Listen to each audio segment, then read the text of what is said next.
Donc dans cette vidéo, nous allons étudier les types de réactions qu'on peut rencontrer en chimie organique. Il y en a trois principaux que vous devez connaître. Alors, ce que je vous propose, c'est de découvrir par vous-même ces types de réactions. Vous allez voir que c'est assez logique, en observant ce qui se passe pour les réactifs et les produits, de déterminer de quel type de réaction il s'agit. Premier type de réaction auquel vous pouvez être confronté, c'est qu'on peut faire réagir ensemble de l'éthène avec du dibrome. Et on obtient cette molécule qui s'appelle le dibromoéthane.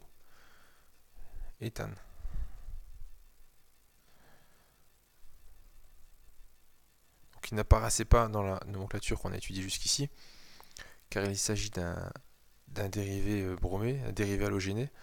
Donc c'est un alcane sur lequel on a greffé des atomes de brome, et donc il fait partie de la famille des halogènes. On y reviendra plus tard. Que s'est-il passé? On a au départ une molécule avec une double liaison carbone-carbone, et on se rend compte que cette double liaison a disparu. Et il semblerait que cette liaison-ci se soit brisée, séparée en deux pour permettre à ce premier carbone de se lier à cet atome de brome et à ce second carbone de se lier à cet atome de brome. Ainsi, on peut dire que les atomes de brome se sont additionnés sur la double liaison. Donc il s'agit d'une addition. C'est le premier type de réaction qu'on va rencontrer en chimie organique. Comment repérer facilement qu'on a affaire à une addition? Très souvent, dans pratiquement tous les cas que vous allez rencontrer, on a parmi les réactifs une molécule qui comporte une double liaison carbone-carbone, enfin une double liaison, c'est pas une carbone-carbone mais aussi une carbone-oxygène, on verra ça juste après. Et cette double liaison devient une liaison simple car l'une des deux liaisons s'ouvre et permet d'accueillir deux atomes ou groupes d'atomes sur la molécule. Donc on parle d'addition et ça se repère avec une double liaison du côté des réactifs. Si vous avez tout compris, vous pouvez mettre la vidéo en pause et essayer de deviner ce qui se passe lorsqu'on fait réagir de l'éthène avec de l'eau. Dans certaines conditions, on va aussi avoir une addition. On peut mettre la vidéo en pause et essayer de gribouiller sur votre feuille pour retrouver ce qui se passe, sachant que le principe est le même. L'une des deux liaisons de la double liaison se brise, seront pour accueillir deux atomes au groupe d'atomes. Alors, cette molécule de H2O, elle peut se briser de deux manières. Enfin, d'une seule manière en fait, c'est que on va avoir une coupure ici, on va avoir un atome d'hydrogène d'un côté et un groupement OH de l'autre. C'est toujours de cette manière que la molécule va se briser. On peut en déduire donc que ce qui va se passer, c'est que sur un atome de carbone, on va avoir fixation de l'hydrogène, lui, qui va se fixer là. Et le reste de la molécule, l'OH, groupement OH, va se fixer ici. Du coup, on sera passé d'un alcène à un alcool en fixant notre molécule d'eau.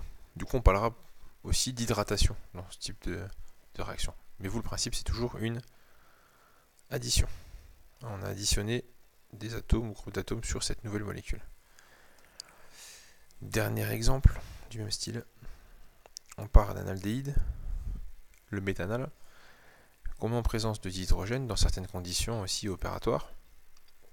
Là, vous pouvez aussi mettre la vidéo en pause et essayer de découvrir ce qui va se passer.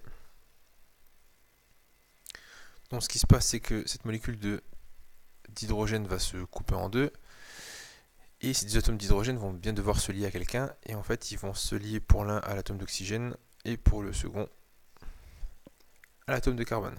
Et on obtient donc du méthanol, donc fixation d'un H sur l'oxygène et d'un H sur le carbone. Ce qui a permis la fixation de ces deux atomes, c'est la rupture d'une des deux liaisons de la double liaison. Donc quand on a affaire à ce type de situation, on parle d'addition. La définition, je pense que vous l'avez en tête. Et ce qui nous permet de repérer qu'on a une addition, c'est qu'on a une liaison CC ou une liaison CO du côté des réactifs et que ces liaisons disparaissent lors de la transformation. C'est le signe pour vous qu'on a affaire à une addition. Alors si on a des additions, à l'inverse, on peut aussi avoir, alors non pas des soustractions, mais on va appeler ça des éliminations. Donc si on part de notre éthanol qu'on avait précédemment, vous avez bien compris, on peut retomber sur l'éthène et notre molécule d'eau. Dans ce cas-là, on aura déshydraté, quand on aura supprimé l'eau, la molécule d'éthanol présente initialement. Donc là on parle d'élimination.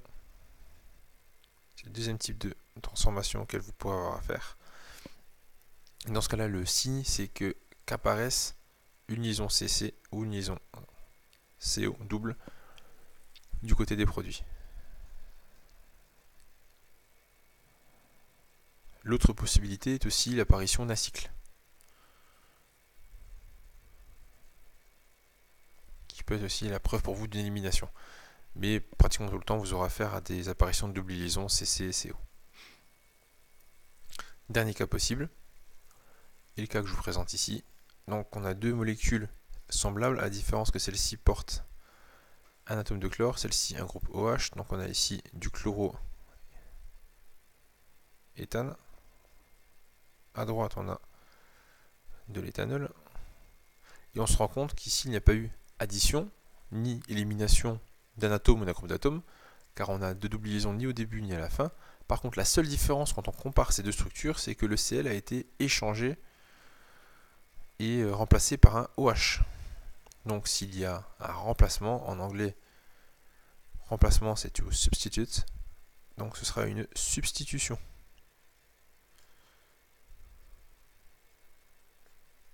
C'est le troisième type de réaction auquel vous pouvez avoir à faire.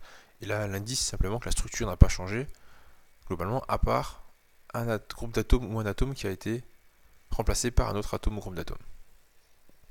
Et donc, en exercice qu'on fera, c'est qu'on étudiera différentes situations où vous devrez être capable de reconnaître une addition, une élimination ou une substitution juste en regardant la réaction, les réactifs et les produits.